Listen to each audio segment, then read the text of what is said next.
Oh, boss! Anong ginagawa mo? Boss! Pinayos ko lang ito yung ginagamit natin na pinagbabawal na technique.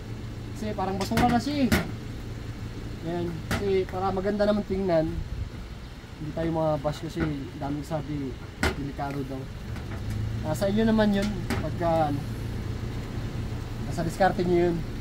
So i-share ko na lang din habang binuksan ko na tinanggal ko na yung plastic. So ito pala yun mga kamaster, tatlong kapasitor na 70 UF ang isa. Yan, makita nyo 70 UF yan. So ginawa natin, nagdikit lang natin. Okay, ginawa natin. Share ko din sa inyo paano yung connection kasi maraming mga kamaster nagtatanong paano daw yung connection ito, series 4 parallel. Okay, i-ano natin, lagyan mo natin ng black tape. Black tape natin para hindi siya maghihiwalay. Okay, ayan, kapit lang yung goods na yun.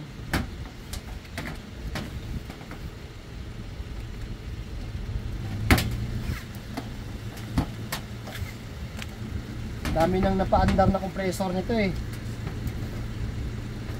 Kaya gamit na gamit to.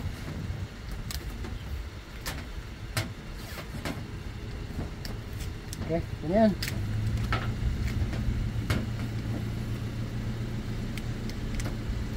Okay. So ganito pala yung mga master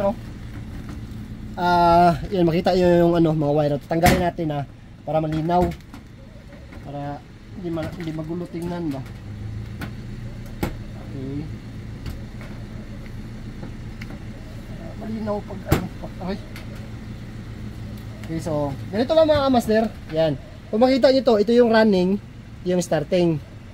Tsaka ito yung running, ito yung starting. Ito, pwede yan siya magkabaliktad. Pero iparehas nyo pa rin. Kung dito ka naglagay sa starting, ilagay mo rin sa starting. Ganun lang itong wire na to, parallel lang. Kabit natin dito. Kabit din natin dito sa kabila, starting. Tapos itong isa naman na running, kabit din natin dito sa running. Yan. So itong starting, kabit natin dito, kabit din natin sa starting sa kabila. Yan. Tapos itong running, ganun din sa kabila naman. Yan, running. Yan. Yung makita nito mga kamaster, ito yung naka-usli. Sample lang to kunyari ito yung compressor. Kaya ito yung kapasitor dun sa stock ng unit natin ito, di ba? So ganun lang mga kamaster, di ba yung starting dito, kabit mo lang din sa starting niya.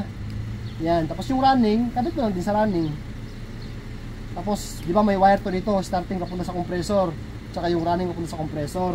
Ganun lang siya. Ganun lang siya yung connection, mabilis lang. Tapos pagka-under nun, mabilisan lang, pag jerk niya, mabilisan, tanggalin nyo agad to.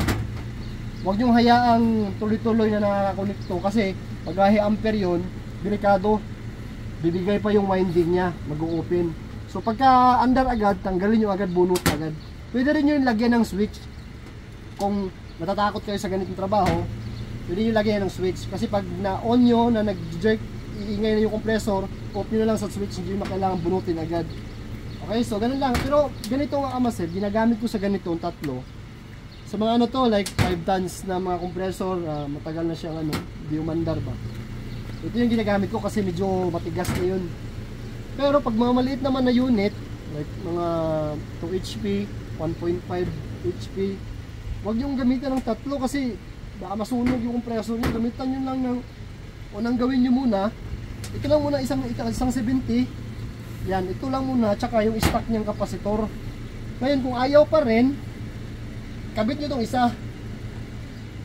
Gawin yung dalawang 70 na. Tanggalin nyo lang dito. Yan, tanggalin nyo dito. So wala na to, wala nang kwenta itong isang kapasitor. Ito na lang dalawa. So ganun din, ikakabit nyo rin dito sa stock ng unit. Yan. Yung starting, ito yung running. Okay? So, goods pa mga master. Shout out sa mga sulit ka master dyan